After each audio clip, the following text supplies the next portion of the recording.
Conjugaison. Les formes en. Le participe présent est une forme impersonnelle du verbe. Il se forme en ajoutant en, ant, au radical du verbe de la première personne du pluriel du présent de l'indicatif. Il est invariable. Le participe présent permet d'exprimer une action qui se passe en même temps que l'action de la proposition principale. Exemple, Ahmed s'est dépêché, pensant qu'il était en retard. Trois verbes ont un participe présent irrégulier. Le verbe être étant, le verbe avoir ayant et le verbe savoir sachant. Le gérondif est formé du participe présent précédé de la préposition en. Il est invariable. Le gérondif occupe la fonction de complément circonstanciel. Exemple,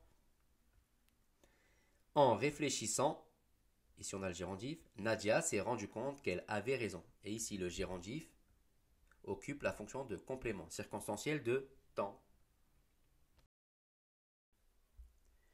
L'adjectif verbal se forme en ajoutant en ant ou en ent au radical du verbe. Il exprime une qualité. Il s'accorde alors en genre et en nombre avec le nom qu'il complète. Exemple, pendant les cours, le professeur a adopté un ton menaçant.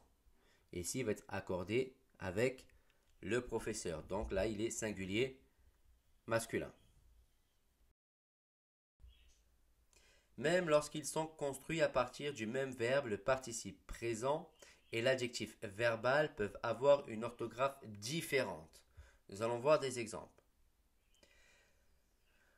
Pour le participe présent, c'est provoquant. Et pour l'adjectif verbal, provoquant là aussi, mais faites attention à l'orthographe.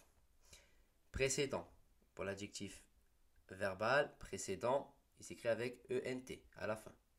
On a différent, là aussi ce sera la même chose. Différent avec ENT pour l'adjectif verbal. Autre exemple, excellent pour l'adjectif verbal, excellent ENT.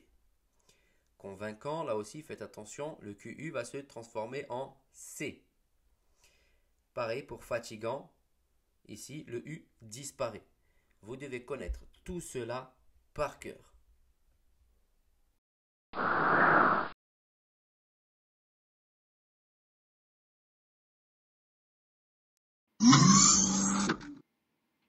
Bon courage et au revoir.